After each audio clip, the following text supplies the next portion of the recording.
एक बार की बात है। गौतम बुद्ध अपने शिष्यों को जिंदगी से जुड़ी अच्छी बुरी चीज़ों का ज्ञान दे रहे थे। सभी शिष्य उनकी बातों को बहुत ध्यान से सुन रहे थे। उन सभी में एक शिष्य ऐसा था जिसे प्रश्न पूछने की बहुत आदत थी।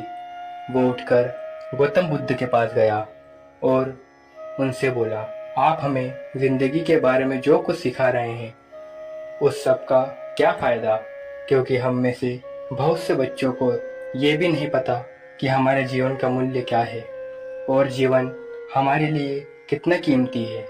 पहले आप हमें ये बताइए कि जीवन का मूल्य क्या है। अपने शिष्य की बात सुनकर गौतम बुद्ध ने अपने कक्ष में गए और एक चमकता हुआ पत्थर का टुकड़ा लेकर आए। वो टुकड़ा उन्होंने अपने शिष्य को दिया और बोले, मैं तुम्हें इस जीवन का मूल्य तब बताऊंगा जब तुम इस पत्थर का सही मूल्य पता लगा कर आओगे।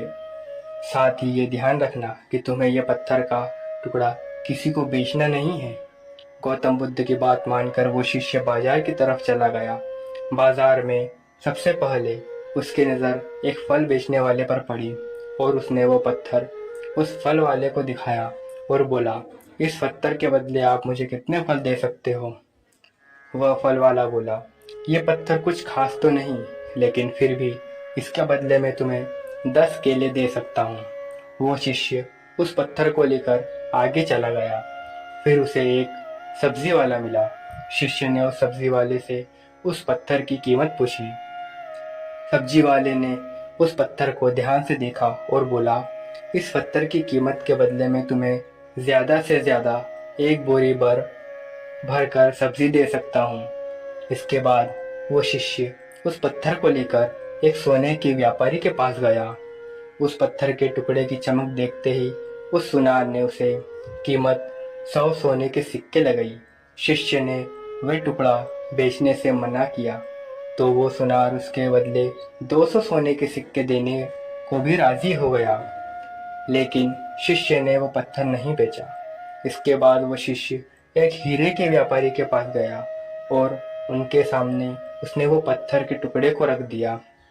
उस पत्थर को देखते ही हीरो के व्यापारी ने एक साफ कपड़ा बिछाया, उस पत्थर को उसके ऊपर रखा, फिर उसकी परिक्रमा की और हाथ जोड़कर उस पत्थर को कपड़े में लपेटते हुए वो बोला, तुम जिसे मामूली पत्थर समझकर उसकी कीमत पूछ रहे हो, असल में ये एक बेशकीमती रूबी है। ऐसा रूबी हर किसी को नहीं मिलता। मैं अगर अपना सब कुछ बेच दूं तो भी इसकी कीमत नहीं चुका सकता। उस व्यापारी की बातें सुनकर वो शिष्य हैरान हो गया। वो दौड़ा दौड़ा सीता बुद्ध के पास आया और उन्हें उसने जो कुछ भी बाजार में हुआ वो सब बताया। उसकी अचरज भरी बातें सुनकर गौतम बुद्ध बोले, तुम्हारी सवाल का जवाब इस रूबी की कीमत में ही छिपा है। हमारा जीवन भी एक रूबी है।